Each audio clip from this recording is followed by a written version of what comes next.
Եվ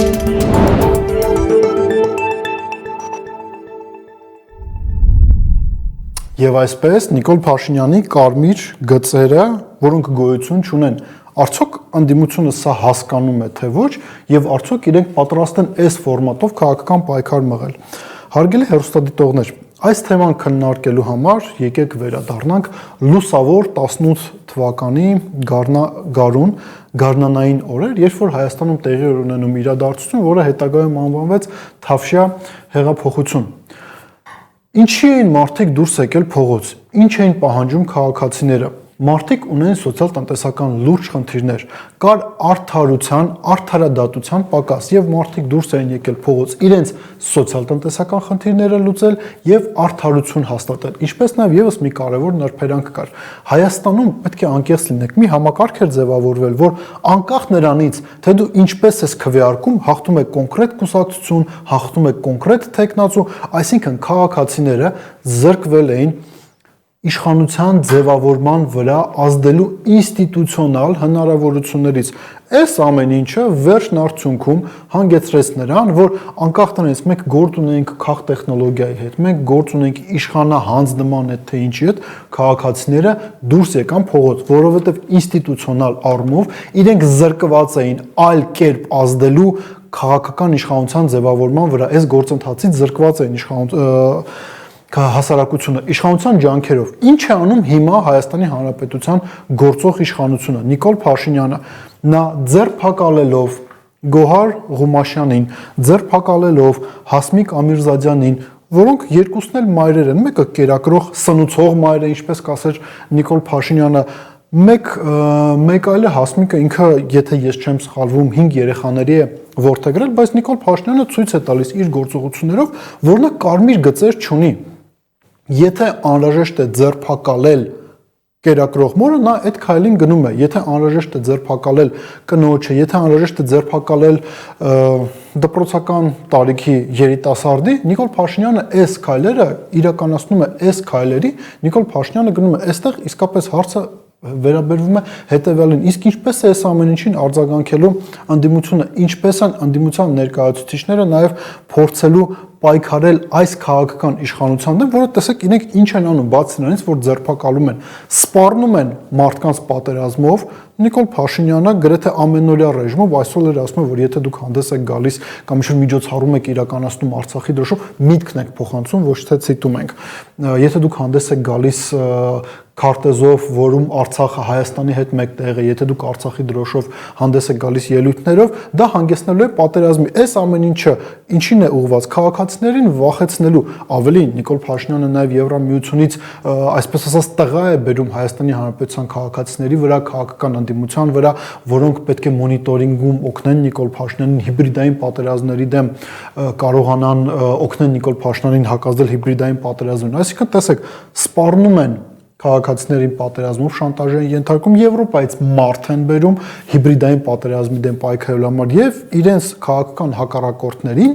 փորձում են թույլ չտալ մասնակցել ընտրությունների։ Հիմա գալիս ենք մեր ամենակարևոր խոսակցության թեմային։ Հարգելի հեռուստադիտողներ, Սամվել Կարապետյանի քաղաքական հայտը չափազանց վտանգավոր է Նիկոլ Փաշինյանի համար։ Վտանգավոր է մի քանի պատճառներով։ Առաջինը, Սամվել Կարապետյանը մեծ կապիտալի տեր անձնավորություն է եւ խոսքը այստեղ ոչ թե ֆինանսական լոկ կապիտալի մասին է, միջազգային, սոցիալական եւ այլ տիպի կազմակերպչական կապիտալի է տիրապետում Սամվել Կարապետյանը։ Ավելին,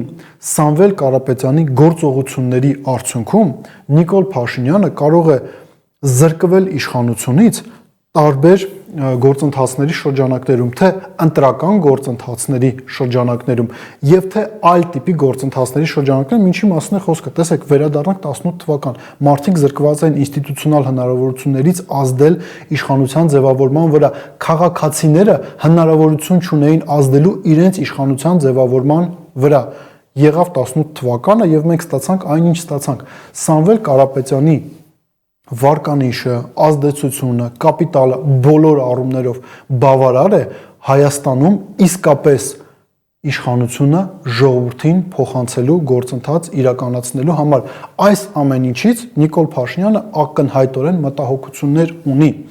Ավելին, այս գործողությունները նաև ցույց են տալիս հետևյալը, որոնք իրականացվում են ուժեղ Հայաստան կուսակցության դեմ։ Նիկոլ Փաշինյանը բոլորից լավ տիրապետում է իրական սոցիոլոգիական հարցումների տվյալներին, որոնք ըստ երևույթին վկայում են, որ Սամվել Կարապետյանի եւ մի շարք այլ քաղաքական անդիմախոսների մասնակցության պարագայում Նիկոլ Փաշինյանը խնդիր է ունենալու վերարտադրության հետ։ Այդ իսկ պատճառով հենց այս փուլում նա փորձում է կանխել այդ քաղաքական ուժերի նույնիսկ մասնակցությունը ընտրությունների։ Ինչ այստեղ պետք է անի քաղաքական անդիմությունը եւ այստեղ ինչու ենք մենք Սամվել Կարապետյանի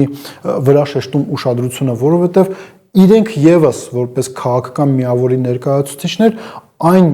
քաղաքական կուրսի կողմնակիցներն են, որ միայն Սամվել Կարապետյանով է հնարավոր քաղաքական փոփոխություններ իրականացնել Հայաստանում կամ որ Հայաստանի վարչապետը ապագա պետք է լինի Սամվել Կարապետյանը։ Հիմա այստեղ խնդիրը կայանում է հետևյալում. դու պետք է ցույց տաս իշխանությանը, որ պատրաստ ես թե ինստիտուցիոնալ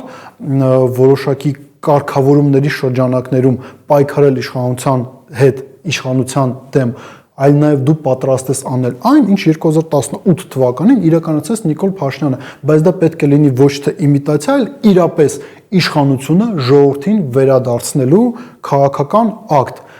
Անհրաժեշտ է, որ անդիմությունը այս ուղերձը Նիկոլ Փաշինյանին փոխանցի, թե չէ հարցազրույցներով, մեկնաբանություններով, գրառումներով այդ ուղերձը իշխանությունը չի ստանում։ Եվ այստեղ տրամաբանական հարց է առաջանում, իսկ ինչպես անդիմությունը կարող է փորձել գոնե այս ամեն ինչը ցույց տալ։ Ինչպես գիտեք, Հայաստանի Հանրապետության ազգային ժողովի падգամավոր Իշխան Սաղաթելյանը օրերս մի այսպիսի առաջարկով հանդես եկավ, նա առաջարկեց անդիմադիր քաղաքական ուժերին միջև նախընտրական պայքարի պաշտոնական մեկնարկը միասին իրականացնել հանրահավաք ընդդեմ իշխանությունների ռեպրեսիվ ապարատի, ընդդեմ ռեպրեսիվ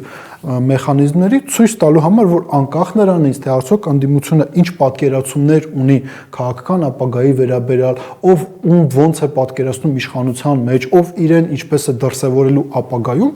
անդիմությունը ունի մեկ խնդիր՝